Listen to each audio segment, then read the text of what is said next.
These are stories read by visualbrony, who is on his 5-year mission to find amazing stories, discover strange crossovers, and read tales that no one has read before.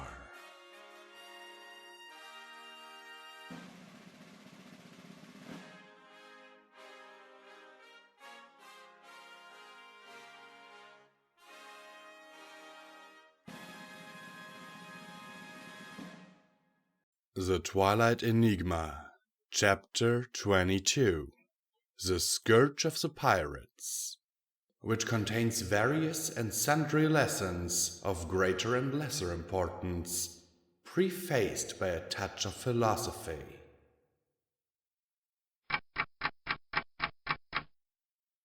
Spring to Fall 1013, in various and sundry lands. The best kind of knowledge is the sort that makes you look at ordinary situations in a completely new way.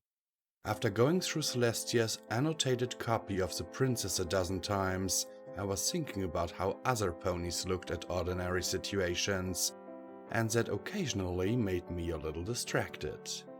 Twilight, do you mind me asking why you've been staring at that head of broccoli for the last 10 minutes? I snapped out of my reverie. Oh, hi Applejack, how long have you been there? About 10 minutes. I came to get the veggies for supper and found you standing there.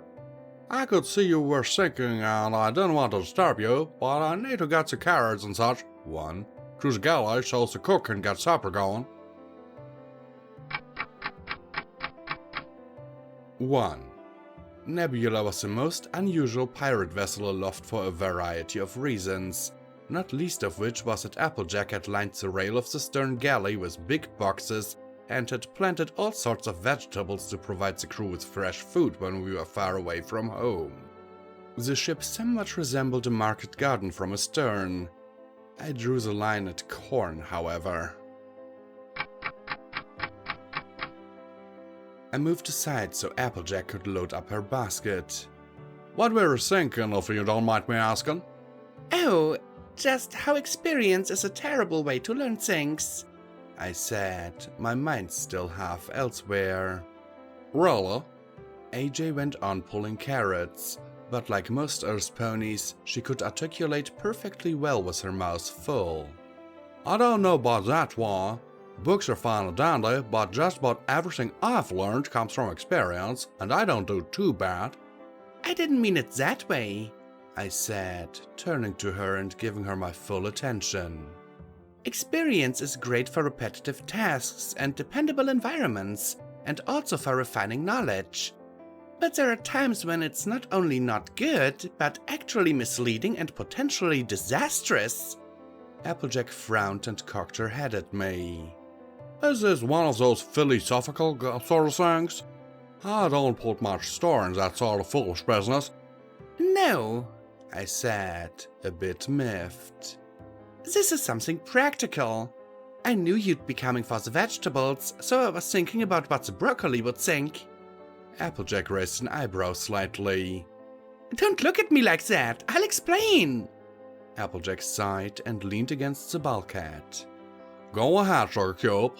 I'm sure this'll be fascinating. I cleared my throat. Look at it from the point of view of that head of broccoli. If it had a brain, what would it think about the world? It grew up in nice, nourishing soil, and every day you came and watered it. Its experience is that every day it gets bigger and healthier, thanks to a kind pony who cares for it. If it had to predict what was going to happen to it in the foreseeable future, it would say that it would get watered and grow bigger every day. Except I'm fixing to cut its head off and put it in here basket, Applejack said. Exactly, I agreed. But the broccoli's prediction was completely reasonable given all of its experience. It could have grown a precise graph of its predicted growth based on data gathered over its entire life and been completely wrong, because it lacked specific knowledge of typical gardening procedures. Applejack's expression had turned to worry and her ears drooped a bit. Twilight, should I go get the rest of the gold? I sighed. No, I'm fine. We're not far from trying our big plan to clear out the pirates, and you're getting nervous about it cause there's nothing else you can do. Is that it? I gave her a sheepish grin. I suppose so. She smiled back. Well, me and Pinky will whip up a big ol' cinnamon apple pie for dessert. That'll help take your mind off things for a spell. It was a great pie, but I still couldn't help worrying that there was a metaphorical pony with gardening shears lurking somewhere in my future. Up until that point, we'd had an easy time picking off pirate ships one by one. We'd load up a nice, valuable cargo and have our crew do some bragging about how much money they were going to make in local watering holes, and the pirates would come to us. Sometimes we got hit before we were even out of sight of land. Sometimes we'd play the pirate and capture the ships that came to join up with the notorious Captain Blackmane. The encounters varied, but usually I would freeze the pirate crew with my magic and we would chain them up, transfer their cargo, if any, and sink their ship. Sometimes they had magical protection, and that's when Rainbow Dash's speed or Rarity's facility with her blades would come in handy. Without their vessels, the pirates were harmless. We usually dropped them off at whatever ports we visited next, with a little advice on the viability of alternate career paths. This might seem like foolishness, but it was actually part of a bigger plan. In the third chapter of the Princess Machiavelli wrote, ponies must either be caressed or else annihilated. They will revenge themselves for small injuries, but cannot do so for great ones. The injury therefore that we do to a pony must be such that we need not fear her vengeance. 2.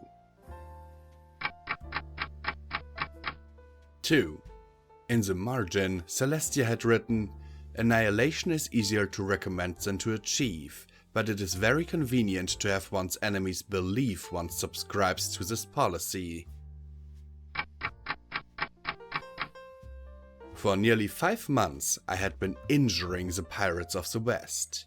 Machiavelli didn't write might revenge, she wrote will revenge, emphasis mine, and I was counting on it. Raw-boned Mari and her fleet ambushed us as we were navigating through a tricky pass in the Chimera Massif, headed for the lowlands of the Marograb. It was a vicious attack, and from the beginning it was clear she didn't intend to take any prisoners.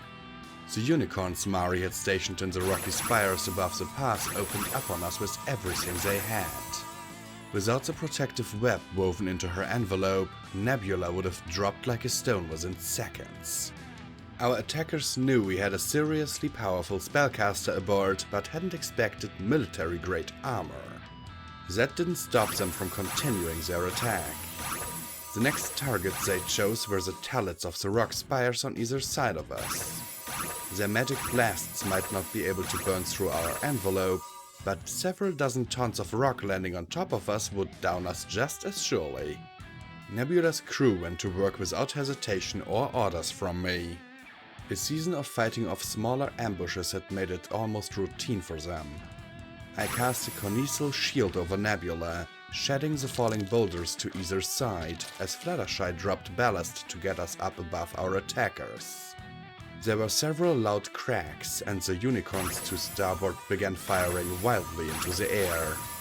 Rainbow Dash's multicolored trail was visible looping and twisting through the spires, but she herself was traveling far too fast to be seen.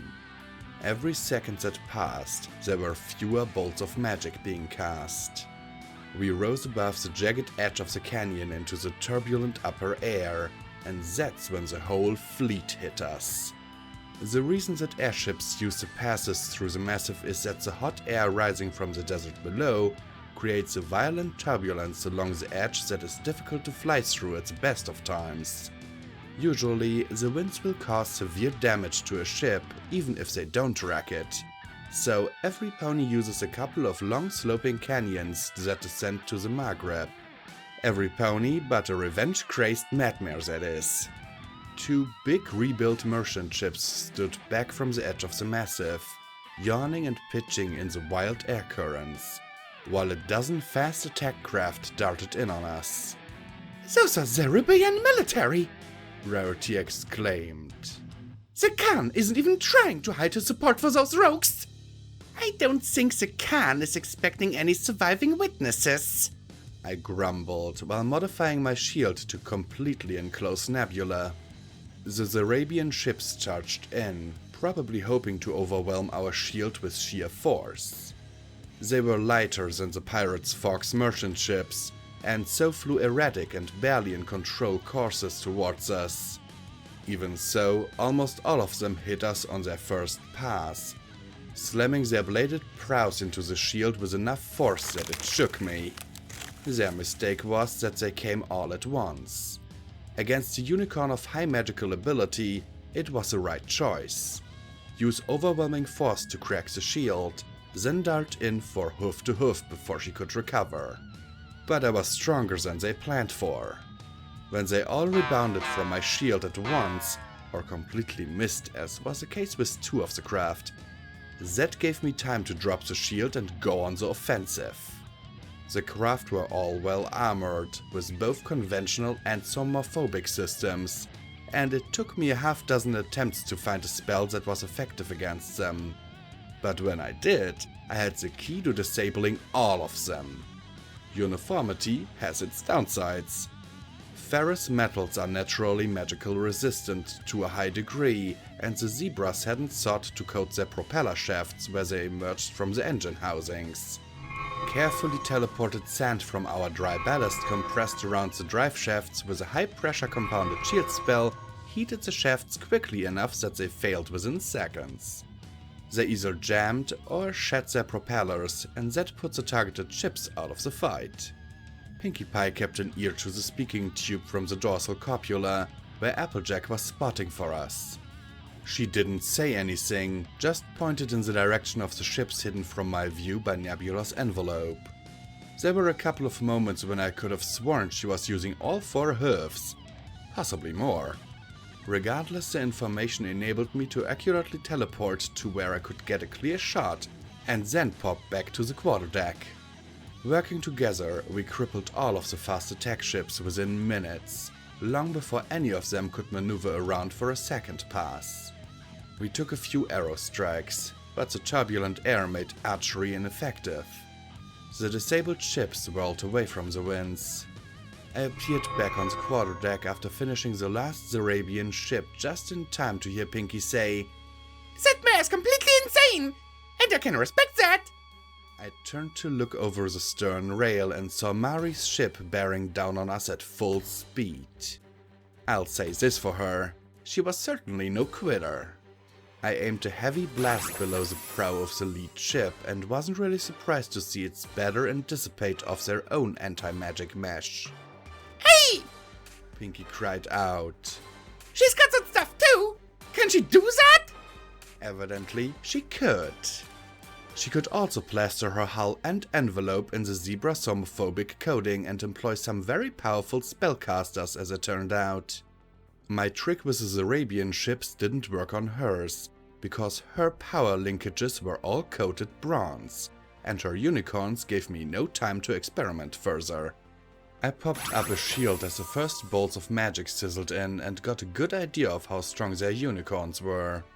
Fairly impressive, but nothing I couldn't cope with, as long as I didn't have several other things to cope with at the same time, which I did.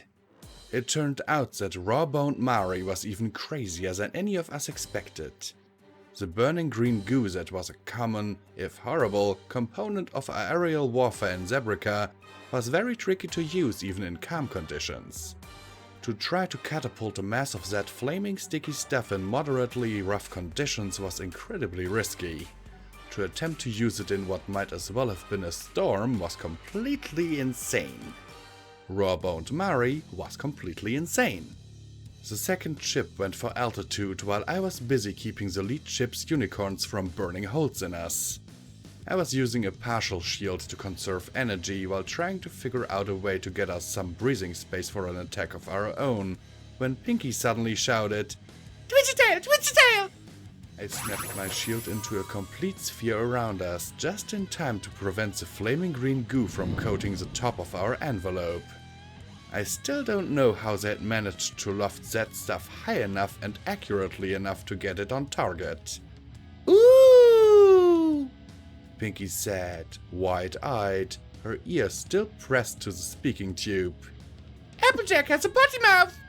Considering that AJ was in a copula less than a pony's length below where the alchemical fire roared away, I think a little cussing was forgivable. Stuck to a surface, even a magical force field, the green goo could burn for hours. I couldn't let the shield collapse without endangering us, but as long as the fire was outside... Fluttershy, bring us about! I snapped. We're going to ram her! I expected some surprise or reluctance, but Fluttershy spun the wheel without hesitation, a glint of anger in her eyes. I'll aim our prow to hit just above their main deck. Even if this collision doesn't cripple them, that'll wipe off most of the fire onto the underside of their envelope. Yeah, I answered her, a little taken aback at the cold anger in her voice. Good plan! I altered the shield to a spindle shape, giving it a sharp point fore and aft, while listening to Fluttershy muttering under her breath, Try to hurt my baby, will you? I'll show you! Sun and moon, I never want that mare mad at me! The ship that had catapulted the green goo onto us tried everything they could to evade our charge, but their pilot was nowhere near as good as Fluttershy. The unicorns from the other ship tried blinding us by concentrating their fire forward, but the spindle shape of the shield kept the upper half of the sky clear for us. Brace for impact! I called out in the royal voice. Nebula hit right where Fluttershy said she would.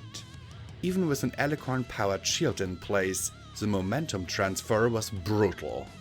Anything aboard that wasn't tied down went flying, a few lines of standing rigging parted, and the hull groaned in protest as the stern pitched upwards and the whole ship violently swung, rolling onto her larboard beam as she rebounded from the collision. I winced as a stabbing pain shot through my horn. Keeping the shield intact under the impact of several tons of airship had taxed me to my limits, and the unicorns aboard the lead vessel never let up their barrage. I spared a glance for our target. Her bow was smashed, and the forward third of her envelope was ablaze, sending green flames and thick, oily smoke swirling into the sky. Her crew were abandoning ship. Do it again! Do it again! Pinkie Pie stomped the deck in glee. Sorry, Pinky, I said. I couldn't take another hit like that. In fact, I was having difficulty maintaining the complete shield. I'm going to have to shrink the shield. Stand by to repel boarders! The crew scrambled for their weapons. There was no time to rig the anti-boarding netting. I rotated the shield until the part that still had some flaming goo attached was under our keel, and then shrunk it to a shallow cone that only covered the line of sight of the remaining pirate ship. Pegasi from the burning ship swooped down, strafing our decks with arrows. They had to get close to have any chance of hitting a target in the rough air, and that put them in range of our bows and unicorn telekinesis. The archery was next to useless. One of the pirates took an arrow through the flesh of his foreleg, but that was by pure chance. The two things that did have an effect were Pinky's launcher and Rarity's blades. The net catapult that Pinky had cobbled together as a weapon of mercy fired a weighted net with a small parachute attached. In theory, it would tangle up attacking Pegasi or griffins and then safely lower them to the ground. In practice, at least in that particular situation, the net worked perfectly, but the parachute danced all over the sky, caught in the vicious turbulence and updrafts. It was nauseating to watch, let alone experience. I had much more sympathy for the poor ponies caught up in Pinky's device than the others who floundered earthwards with their flight feathers sliced in half. The remaining Pegasi withdrew, meeting up beyond archery range with a dozen more that had launched themselves from the last ship. They wouldn't risk strafing again, and sure enough, Pinky relayed Applejack's sharp-eyed reports that the new Pegasi carried small shields. They'd used them to cover a rush and go hoof to hoof. If we sit out here, we're going to get worn down, I said, half to myself. We've got to take the fight to them. That's the spirit, Twilight! Rainbow Dash's cheery voice came from behind me just before her hoofs hit the deck. Her feathers were in disarray, and she had a magic burn across one shoulder and a shallow cut on her right cheek that was bleeding like crazy. She was grinning her head off. What's the plan? We go in full speed, make them think we're going to ram them, and then swoop around to put our rails together when we try to evade. I turned to Fluttershy. Can you manage that in these winds? She rolled her eyes at me. Right, I said. So we grapple and board before they know what's going on. We'll have to soak up the magic blasts until I can grab the unicorns. They'll be sure to have some sort of protection, so it'll take a minute. Then I can let loose with whatever I have left. I'll roll Nebula so her rail is higher than theirs when we come alongside, Fluttershy said. Our deck will provide cover for our archers, but the crew will have to fix the grapples quickly so we don't swing away. Good idea, I told her. Dash, relay that to the crew, then grab our Pegasi and get back in the air. You and Zay will have to threaten the pirates' flyers to keep them off until we hit. But threaten only, understand? They outnumber us, so fighting them is going to get some pony killed. Oh, Twilight, Dash said, smirking at me. Such big strong wings, and you still sink with your hoofs in the dirt. Before I could ask her what she meant, she took off for the main deck. I could only hope she wouldn't try something suicidal. Fluttershy made a complex maneuver that had us slewing all over the sky, but ended with us suddenly closer and on an intercept course with a pirate ship. In the waist, Nebula's crew were preparing the grappling hooks, lines, and poles. AJ says the Pegasi are coming, Pinkie Pie said. They're going to hit us topside. I bit back a curse, wondering what had happened to Rainbow Dash. Rarity, take 2 ponies and get up to the copula. You'll have to hold them. And that's when the tornado hit. As bad as it was for us, it was devastating for the pirate Pegasi. It only lasted for a minute or so, but it felt much longer. Fluttershy clung to the wheel and rode it out, bringing us back on a collision course with the pirate ship only seconds after the funnel cloud dissipated. Rainbow Dash thumped down on the deck next to me shortly afterward, still laughing. Wow, Twilight, you should have seen those dumb pigeons. None of them knew a thing about weatherwork, and they only made it worse on themselves. Your tornado took them all out? Yep, those dummies paid the gravity bill big time. They'll be spitting out sand for weeks. Nice going, Dash. I gave her a friendly swat on her uninjured shoulder with a wingtip. Grab a cutlass and give us cover when we board. They'll have kept a couple of their Pegasi in reserve. Only a couple? She sneered. Hey, I said, touching her again with my wing gently. Do not take any stupid risks, okay? She outright laughed at that. Why should you have all the fun? Then she jumped over the rail to the main deck and joined the boarding party. What the hey did you mean by that? I muttered. Pinkie Pie leaned over and looked me in the face, then shook her head and sadly said, Oh, Twilight. Then things got busy. The boarding maneuver went exactly as Fluttershy said it would. Nebula's crew fought valiantly, with skill and well-practiced coordination. My plan worked nearly perfectly. It was horrible. Raw-boned Mari was a unicorn worthy of her name and murderous reputation. I took out all the other magic users quickly and efficiently, but she almost killed me. She was tall and not just lean, but practically emaciated. Grey coat, violet mane and tail worn long and ragged. Her cutie mark was a red dagger with a wisp of black smoke rising from the blade. Even though magic was her primary weapon, she carried a long, narrow scimitar in one hoof. I leapt onto her quarterdeck after neutralizing the unicorns and gave her a chance to surrender. That's what good guys do, right? You'll be treated fairly, Captain, I said. I promise. I'm going to enjoy gutting you, black man, she said, raising her sword to point at my eyes. Despite the stories of her exploits, I didn't expect her to use dark magic. The sword was a distraction. As I lifted my cutlass into a guard position, black energy bubbled out of Mari's horn, crackling with green discharges, and lanced straight into my chest. Failsafe. I'd practiced the spell until it was a reflexive fallback, and with the last bit of my consciousness, I triggered it. My world narrowed down to the matrix of the spell, feeding the last of my strength into it to keep Mari's dark spell from turning my heart into a rotten mass of black ruin. I pushed it back. I won, inch by inch. But while I lay on the deck, insensible to anything but the magical struggle for my life, Mari stood over me with her scimitar. It's nice to have friends. I regained consciousness with a water bottle pressed to my lips. I took a drink before opening my eyes to find my head cradled in the crook of Fluttershy's thigh. You'll be okay, Twilight, she said softly. The wound isn't deep. Wound? I became aware of a dull ache, 3, and a sticky feeling in my barrel just behind my left foreleg. 3. Contrary to popular usage, a stabbing pain is nothing at all like the pain one experienced when stabbed. I am more than a little regretful that I know this to be true from personal experience. Where's...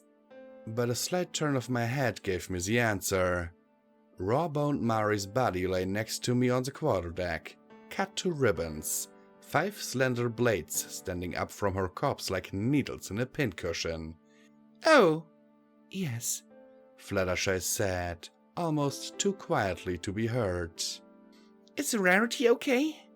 Fluttershy lowered her head, her mane falling across her face. Applejack is with her, was all she said. I got up, despite her protest, and asserted the aftermath. 2 of our ponies were so badly wounded that the doctor had to use the cockatrice box on them, and there were a myriad of cuts, burns, and bruises, but none of the nebulas had been killed outright. Mari's ship was named Viper, which meant that her crew were referred to as Vipers. Unlike the natural animal, the Vipers had no sense of self-preservation, and unlike the nebulas, they had fought until unconsciousness or death. I had never encountered such fanaticism before, and it sickened me. When I decided our trip would be too dangerous for Spike to come along, I meant physically dangerous, I said to Pinkie Pie as she helped distract me while the doctor cleaned and stitched up my wound. All the painkillers had been distributed to more deserving ponies. Pinkie nodded. Hurts need time to heal, Twilight. We should go home. So we did.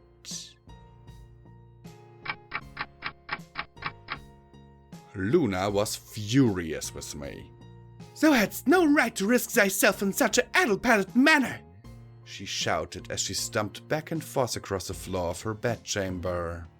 Thy quest was noble, but thou art a fool for behaving as some puling heroine in a saga. Thinkst thou that it is a game to play it like foals at Clippy-Clop? Hast thou learned nothing of the way of the world beyond our safe and coddled borders? Sorry? Nay, speak not to me of regrets, Twilight. Swear, rather, that you wilt never again give a mote of advantage to those who oppose thee. When confronting a foe, every heartbeat the fight continues gives another chance to lose the advantage, or for ill fortune to strike. Thou must needs be swift, terrible, and remorseless in combat. I managed to choke out a half-whispered, Okay. Ah, by the black pits of Tartarus, I despair of thee! She collapsed to the floor and buried her head between her forelegs. It took me a moment to find my voice again. Luna! I took a tentative step forward. We did a lot of good. The pirate fleets are broken. There are some lone ships left, but merchants and traders can mostly move in safety. People in the cities are better off because goods are cheaper now and insurances rates have... Hey, Luna? I bent down and nuzzled her head. Are you... crying? She lifted her head and I flinched back from her. She was crying, but the expression on her face was frightening. To the pits with merchants and trades ponies. Let all the lands be overrun by villains and predators. Let the world be ruled by dark and terrible gods. If only those gods be we too. Her eyes glowed and her pupils narrowed into slits. Luna, stop it! You don't mean that! With all my heart I do, she hissed. The light in the chamber seemed to bleed away, and Luna stood and towered over me, her coat darkening. And the world be filled with joyous, laughing folk, all at peace and burdened only by prosperity. Still, 'twould be my unutterable torment if I'd lacked you. Okay, I know that I'm a strident proponent of logic, skepticism, and rational thinking, but there are some times when they aren't applicable to a situation. I grabbed Luna in my magic and threw her to the floor, rolling her over onto her back. Her eyes blazed in reflexive anger, but I slapped her horn as I threw myself onto her to disrupt whatever spell she had been raising. Then I used all of my strength to pin her to the floor and violently kissed her until she calmed down. Then I kept kissing her for quite a while after that. In the morning, I swore to her that I would never again hesitate before a deadly enemy, and that I would be ruthless in the preservation of my own life. Hello and thanks for watching this video. If you liked it, please hit that like button down below, since it really helps me out in the YouTube algorithm. And if you haven't already, why not subscribe to my channel? If you want to support the channel and all the content that I create, you can do so via Patreon at patreon.com/visualpony. The link is in the description. If you want more of my content, why not visit my website where I have everything organized into neat little categories. The address is visualpony.de. Here you can find all the information about upcoming releases and stories that are still in production. And now I'm signing off, my lovely viewers. Visual Pony,